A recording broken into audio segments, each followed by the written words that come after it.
Shalom Elohim, haleluya, puji nama Tuhan. Semangat pagi Bapak Ibu Saudara yang dikasihi Tuhan kita, Yesus Kristus. Jumpa lagi bersama saya Pendeta Samuel Mabuntu dalam Renungan Pagi ke 2539 hari. Renungan Pagi ini mengudara. Puji Tuhan.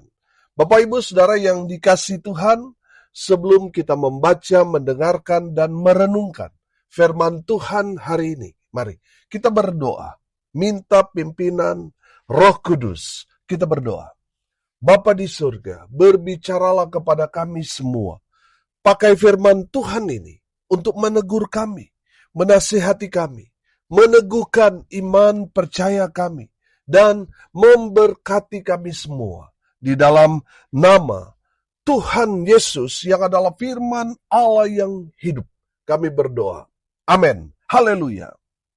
Bapak Ibu Saudara yang dikasihi Tuhan, bersama dengan saya kita akan belajar Alkitab dari kitab Kejadian sampai kitab Wahyu. Mari buka Alkitab kita.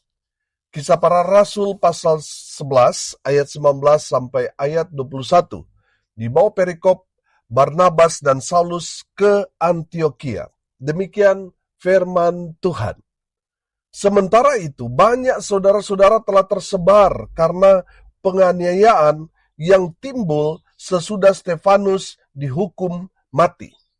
Mereka tersebar sampai ke Fenisia, Siprus, dan Antioquia. Namun, mereka memberitakan Injil kepada orang Yahudi saja. Akan tetapi di antara mereka ada beberapa orang Siprus dan orang Kirene yang tiba di Antioquia dan berkata-kata juga kepada orang-orang Yunani dan memberitakan Injil bahwa Yesus adalah Tuhan, dan tangan Tuhan menyertai mereka, dan sejumlah besar orang menjadi percaya dan berbalik kepada Tuhan. Amin. Haleluya.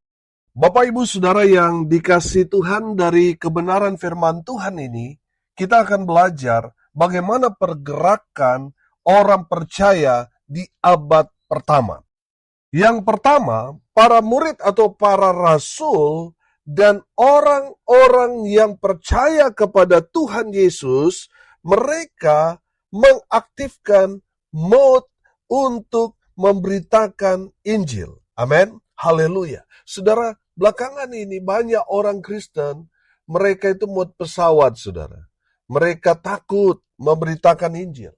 Saudara, padahal saat ini kita ada di masa-masa damai di mana kita bebas untuk memberitakan Injil kepada semua orang.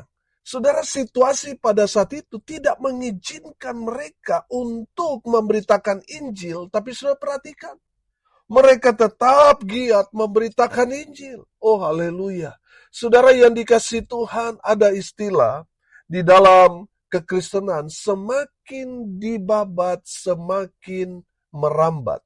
Semakin ditindas, semakin iman orang-orang percaya semakin kuat, semakin militan. Amin. Haleluya. Bapak Ibu Saudara yang dikasihi Tuhan, perhatikan pergerakan para murid dan orang-orang percaya pada saat itu. Mereka ini menginjil, tetapi mereka masih fokus pada orang-orang Yahudi. Saudara yang dikasihi Tuhan, perhatikan ayat 19. Sementara itu banyak saudara-saudara telah tersebar karena penganiayaan yang timbul sesudah Stefanus dihukum mati. Mereka tersebar sampai ke Fenisia, Siprus, dan Antioquia. Namun mereka memberitakan Injil kepada orang Yahudi saja. Jadi fokus penginjilan mereka hanya pada orang Yahudi saja. Tapi di ayat 20 perhatikan pergerakannya. Akan tetapi di antara mereka ada beberapa orang Siprus dan orang Kirene yang tiba di Antioquia dan berkata-kata juga kepada orang-orang Yunani dan memberitakan Injil bahwa Yesus adalah Tuhan. Saudara lihat, ayat 19 mereka hanya fokus pada orang-orang Yahudi, tapi di ayat 20 mereka mulai memberitakan Injil kepada orang-orang non-Yahudi atau orang-orang Yunani. Kalau dalam konteks di zaman itu, Kita ini orang Indonesia, ini orang Yunani disebut orang-orang pada saat itu. Orang-orang Israel itu disebut Yahudi. Dan di luar mereka disebut dengan istilah orang-orang Yunani. Saudara perhatikan, pergerakan luar biasa kekristenan pada saat itu bergerak memberitakan Injil. Amin. Injil harus kita sampaikan kepada semua orang. Mau dia orang Kristen atau bukan, kita harus memberitakan Injil. Amin. Lebih lagi kepada orang-orang yang belum mengenal, belum percaya kepada Yesus. Saudara yang dikasihi Tuhan, mari kita memberitakan Injil kepada semua orang. Tugas saudara dan saya adalah melaksanakan perintah Tuhan. Beritakanlah Injil. Amin. Saudara yang dikasihi Tuhan, urusan kita dengan Tuhan itu, kita mengerjakan perintah Tuhan, beritakan Injil. Amin. Saudara, kita bukan hanya omon-omon, kita juga mengerjakan. Saya bersama dengan majelis dan jemaat, ayo kita galakan, memberitakan Injil. Itu bagian kita. Bagian orang mau bertobat atau tidak, itu bagian mereka dengan Tuhan. Amin. Untuk menobatkan orang itu kan pekerjaan Roh Kudus, pekerjaan kita ya kerjakan saja. Amanat agung. Amin. Saya bersama dengan majelis kita galakan untuk memberitakan Injil.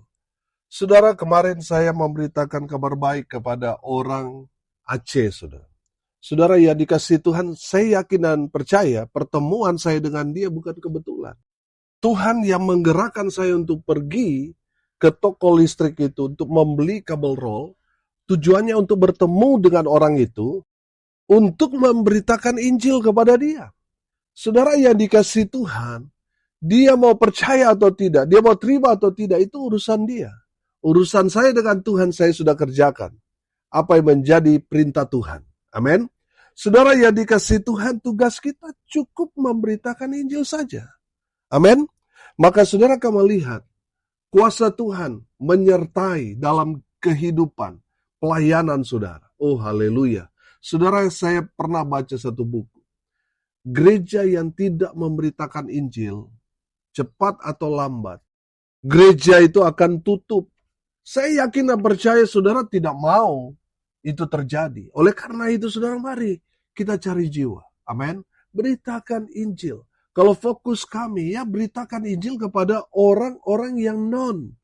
Bukan orang-orang yang sudah jelas-jelas bergereja, kita beritakan Injil. Kita sibuk memindahkan dari jemaat lain untuk ke gereja kita. Itu bukan metode yang Tuhan Yesus ajarkan. Itu pola-pola pencuri, saudara. Itu pola-pola bajak laut, perampok. Yang Tuhan Yesus ajarkan kepada kita, ya beritakan Injil kepada orang-orang non-Yahudi. Amin. Saudara yang dikasihi Tuhan, mari kita memberitakan Injil kepada orang-orang yang belum percaya kepada Tuhan Yesus. Ingat, kita ini masih minoritas di negara kita ini. Masih banyak orang yang ada di luar sana yang belum mengenal, belum mendengarkan cerita tentang Tuhan Yesus. Saudara, seringkali kami bertemu dengan orang. Mereka ketika kami tanya, apakah sudah pernah dengar cerita tentang Yesus? Mereka bilang, siapa Yesus? Mereka tidak pernah mendengar cerita tentang Yesus. Artinya apa, saudara? Masih banyak orang di luar sana yang membutuhkan saudara dan saya untuk memberitakan Injil kepada mereka supaya mereka tidak binasa, tetapi mereka yang mendengarkan Injil lalu percaya mereka diselamatkan. Amin. Itu tugas saudara dan saya. Jangan sibuk memindahkan jemaat orang ke gereja saudara. Saya mau bilang itu tipe-tipe bajak laut, itu tipe-tipe pencuri, itu bukan Alkitabiah. Yang Alkitabiah adalah kita pergi memberitakan Injil. Amin. Kepada orang-orang di luar sana yang belum mengenal Yesus. Yang kedua, dari kebenaran firman Tuhan ini kita belajar, ada penganiayaan yang besar terjadi di dalam kehidupan orang-orang percaya pada saat itu pasca kematian Stefanus. Saudara ingat bahwa Stefanus mati di tangan mahkamah agama. Saudara, melihat situasi pada saat itu di mana Stefanus mati di hadapan mahkamah agama, membuat orang-orang pada saat itu merasa diri bahwa mereka legal untuk membunuh orang-orang yang percaya kepada Tuhan Yesus. Mereka menganggap kekristenan pada saat itu ajaran yang sesat. Sehingga mereka dengan gencarnya mencari, menganiaya, bahkan membunuh orang-orang Kristen pada saat itu, dan mereka tidak merasa bersalah. Saudara yang dikasihi Tuhan, saya menangkap di sini, penganiayaan terkadang diizinkan Tuhan terjadi supaya apa? Supaya orang percaya mereka itu tersebar. Tidak hanya fokus pada Yerusalem, tetapi mereka harus keluar dari Yerusalem, menyebar untuk apa? Menjadi terang Kristus. Dimanapun mereka berada, mereka harus memberitakan Injil. Amin. Saudara yang dikasihi Tuhan, penganiayaan Tuhan izinkan supaya orang percaya itu, mereka jadi berkat bagi seluruh bangsa. Oh haleluya. Saudara yang dikasihi Tuhan, penganiayaan dipakai Tuhan untuk menampi mereka yang percaya sungguh-sungguh kepada Tuhan Yesus. Amin. Penganiayaan dipakai Tuhan untuk apa? Menyeleksi siapa yang sungguh-sungguh, siapa yang tahan uji. Saudara, mereka yang tidak tahan dianiaya, mereka yang tidak tahan menderita, pasti ketika terjadi penganiayaan, mereka akan mundur, mereka akan menyangkal Yesus. Jadi penganiayaan itu dipakai Tuhan untuk apa? Menyeleksi orang-orang percaya yang sungguh-sungguh. Mereka yang setengah-setengah, mereka yang hanya ikut-ikutan, pasti akan terseleksi. Mereka pasti akan mundur, mereka pasti akan meninggalkan Tuhan. Mereka hanya mencari keamanan sementara. Bapak Ibu Saudara yang dikasihi Tuhan, penganiayaan dipakai Tuhan untuk menguji iman kita supaya semakin luar biasa di dalam Tuhan. Amin. Haleluya. Penganiayaan juga dipakai Tuhan untuk apa? Untuk menguji murid-murid apakah mereka mengerjakan amanat agung atau tidak. Bapak Ibu Saudara yang dikasihi Tuhan, sejarah iman Kristen membuktikan bahwa penganiayaan itu membuat iman orang-orang percaya pada saat itu semakin kuat. Amin. Mereka teruji.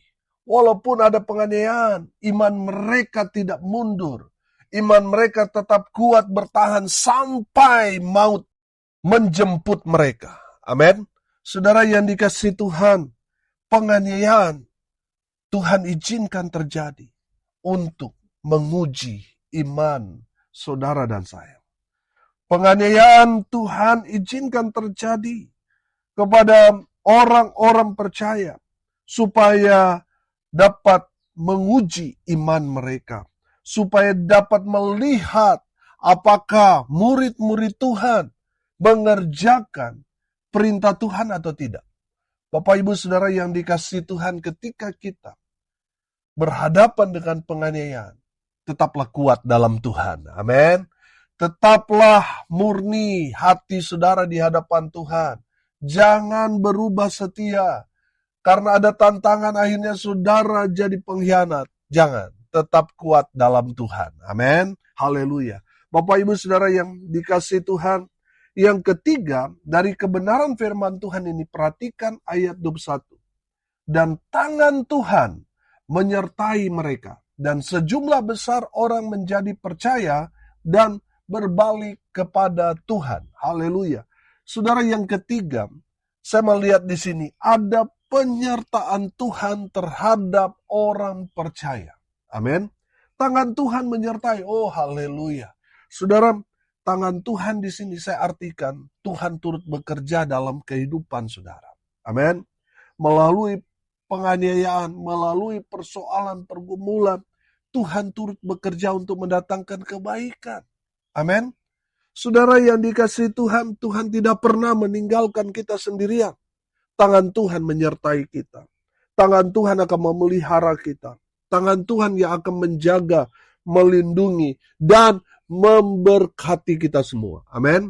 Saudara yang dikasihi Tuhan, jangan takut pada tantangan, penganiayaan yang sedang menanti saudara di depan. Maju terus di dalam Kristus Yesus Tuhan. Maka saudara akan melihat penyertaan Tuhan dalam kehidupan saudara. Amin. Saudara akan diberkati, dipakai Tuhan jadi berkat, sehingga makin banyak jiwa-jiwa datang kepada Kristus Yesus Tuhan, karena mereka melihat penyertaan Tuhan dalam kehidupan saudara. Amin. Di saat ada banyak tantangan, tapi saudara tetap setia ikut Tuhan. Orang-orang dapat melihat iman saudara dalam berbagai macam tantangan. Saudara yang dikasihi Tuhan, orang-orang dapat melihat bahwa sungguh Tuhan menyertai saudara. Dan orang-orang yang tadinya tidak percaya Tuhan, mereka yang mungkin ikut terlibat menganiaya saudara, membuat saudara celaka, tapi mereka melihat bahwa saudara dijaga, dilindungi, dipelihara, diberkati oleh Tuhan, maka mereka akan berbalik. Mereka yang tadinya benci, mereka yang tadinya mau berbuat jahat kepada saudara, berbalik menjadi orang-orang yang ikut saudara, karena mereka melihat penyertaan Tuhan dalam kehidupan saudara. Melalui hidup saudara yang jadi berkat itu, nama Tuhan dipermuliakan. Tuhan akan pakai saudara dengan luar biasa, sehingga saudara dapat membawa jiwa-jiwa yang tadinya menjauh daripada Tuhan, tidak mengenal Tuhan, saudara akan bawa mereka kepada Tuhan. Oh, haleluya. Bapak Ibu Saudara yang dikasihi Tuhan, hari ini kita belajar. Dalam situasi kondisi sekarang ini, mari giat memberitakan Injil. Amin. Beritakan Injil, ceritakan tentang Yesus kepada orang-orang yang ada di sekitar saudara. Ceritakan bahwa Yesus adalah Tuhan yang menyelamatkan umat manusia yang percaya kepadanya. Saudara yang dikasihi Tuhan, itu bagian kita. Ceritakan Yesus kepada semua orang. Saudara yang kedua, memang benar ada penganiayaan. Tapi penganiayaan itu adalah ujian buat kita. Apakah kita sungguh-sungguh atau main-main? Yang hanya bisa lolos uji adalah mereka yang memiliki hati yang murni. Mereka yang tahan uji. Mereka yang tetap bertahan pada imannya walaupun ada banyak tantangan. Saudara, penganiayaan itu akan menyeleksi orang yang sungguh-sungguh dan yang main-main. Saya yakin dan percaya saudara yang dikasihi Tuhan, penganiayaan itu juga menjadi ujian buat kita semua. Apakah kita tetap memberitakan Injil atau tidak? Tetaplah setia. Amin. Yang ketiga, ada penyertaan Tuhan. Amin. Bagi kita semua orang-orang yang percaya kepada Tuhan Yesus, ada tangan Tuhan yang akan menjaga, melindungi, memelihara, dan memberkati kita semua. Amin. Mari kita berdoa. Terima kasih Bapa di surga, sudah memberkati kami semua dengan kebenaran firman-Mu. Berkati semua pendengar dimanapun mereka berada. Tuhan memberkati hidup mereka. Rumah tangga mereka diberkati. Usaha, pekerjaan, pelayanan mereka dibuat beruntung, berhasil dalam segala hal. Mereka yang sakit Tuhan sembuhkan. Mereka yang lemah Tuhan kuatkan. Hibur mereka yang berduka cita. Dan Hamba berdoa biarlah berkat Tuhan terus mengiringi setiap langkah kaki orang-orang percaya dimanapun mereka berada. Tangan Tuhan menyertai dan memberkati mereka. Hamba juga berdoa menyerahkan pada tanggal 20 Juni, di mana kami akan bersyukur 7 tahun renungan pagi mengudara. Kami akan melaksanakan ibadah KKR. Hamba berdoa biarlah tangan Tuhan memberkati, menyediakan semuanya. Hamba percaya Tuhan sediakan segala keperluan kebutuhan untuk ibadah syukur 7 tahun renungan pagi mengudara. Tuhan memberkati orang-orang yang sudah mensupport kami lewat doa, daya, dan dana. Tuhan memberkati ya Tuhan. Hotel Infinity Egg Jimbaran Bali, tempat di mana kami akan melangsungkan ibadah KKR 7 tahun renungan pagi ini. Tuhan Yesus memberkati pembicara, semua yang mengambil bagian dalam pelayanan. Tuhan Yesus berkati. Hamba berdoa, biarlah berkat Tuhan turun memenuhi semua pendengar. Bapak, Ibu, Saudara yang dikasihi Tuhan, arahkanlah hatimu kepada Tuhan dan terimalah berkat dari Tuhan Yesus. Tuhan memberkati engkau dan melindungi engkau. Tuhan menyinari engkau dengan wajah-Nya dan memberi engkau kasih karunia. Tuhan menghadapkan wajah-Nya kepadamu dan memberi engkau damai sejahtera. Di dalam nama Tuhan Yesus, sumber segala berkat. Bapak, Ibu, Saudara yang percaya, diberkati Tuhan, katakan amin. Puji Tuhan. Bapak, Ibu, Saudara yang dikasihi Tuhan, kalau saudara merasa diberkati melalui renungan pagi ini, bagikan juga kepada saudara-saudara yang lain, supaya mereka juga diberkati. Karena untuk itulah kita dipanggil, untuk jadi berkat. Haleluya. Bapak, Ibu, Saudara pendengar dimanapun saudara berada, saya mengundang Bapak, Ibu, Saudara sekalian untuk hadir dalam ibadah syukur KKR 7 tahun renungan pagi Pendeta Samuel Mawuntu mengudara, memberkati Bapak, Ibu, Saudara sekalian. Saudara yang dikasihi Tuhan, mari datang tanggal 20 Juni jam 6 sore di Hotel Infinity Egg Jimbaran, Bali. Kita akan bersama-sama merayakan ibadah syukur 7 tahun renungan pagi ini mengudara. Oh, haleluya, haleluya, haleluya. Saya tunggu kehadiran saudara-saudara yang mau konfirmasi kehadiran Bapak, Ibu, Saudara untuk ikut dalam ibadah KKR. Saudara bisa WA di nomor WA saya di 081337491360. Saya tunggu. Sampai jumpa tanggal 20 Juni 2025 di Hotel Infinity Egg Jimbaran jam 6 sore. Salam kasih dari Bali, saya Pendeta Samuel Mawuntu. Sampai jumpa besok pagi. Tuhan Yesus memberkati kita semua. Haleluya.